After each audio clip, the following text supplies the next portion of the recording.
Washington D C کی معروف شاہراہ پینسلوینیا ایونیو پر یہ لوگ ایڈز کے علاج کے لیے اقدامات کا مطالبہ کر رہے ہیں۔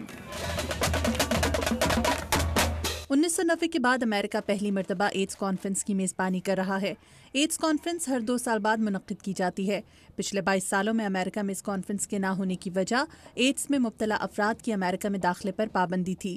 ایڈز کا مرض 80 کی دہائی میں دریافت ہوا اور اب تک دنیا بھر میں 3 کروڑ سے زائد افراد کی موت کا سبب بن چکا ہے۔ مشیل سیڈیبے اقوام متحدہ کے ایڈز پروگرام کے ایگزیکٹو ڈائریکٹر ہیں۔ ان کا کہنا ہے کہ ایڈز سے بچاؤ کے طریقے اور ٹریٹمنٹ موجود ہونے کی وجہ سے دنیا سے اس مرض کا خاتمہ ممکن ہے۔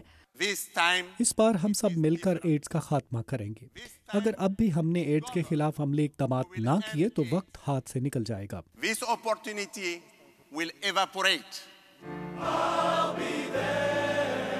اس کانفرنس میں ایڈز کے بارے میں صرف سائنسی تحقیق پر ہی بات نہیں ہوتی بلکہ اس کانفرنس کے بہت سے پہلو اور بھی ہیں۔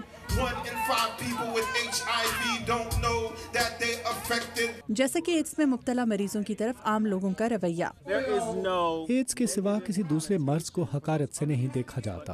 روڈرک ہیز ایک سابق امریکی فوجی ہیں جنہیں 8 سال پہلے معلوم ہوا کہ وہ ایڈز میں مبتلا ہیں۔ اصل مسئلہ اس بیماری میں مبتلا مریضوں سے عام لوگوں کا رویہ ہے۔ بطور مریض آپ کو اندازہ نہیں ہوتا کہ آپ کس سے ایڈز کے بارے میں کھل کر بات کر سکتے ہیں کیونکہ لوگ آپ کو انسان ہی نہیں سمجھتے۔ لیکن ہیز کو امید ہے کہ اگر ایڈز کے حوالے سے تحقیق میں مزید فنڈنگ مہیا کی گئی تو بہت سی چیزیں بدلیں گی، لوگوں کا رویہ بھی۔ مجھے یقین ہے کہ جلد ہی اس مرض کا علاج دریافت کر لیا جائے گا۔ ہیز اور ان جیسے ایڈز کے دیگر مریضوں کو اس ہفتے واشنگٹن میں ہونے والی ایڈز کانفرنس سے بہت سی توقعات وابستہ ہیں۔ جیروم سوکولوفسکی کے ساتھ مدیحہ انور، اردو VOA،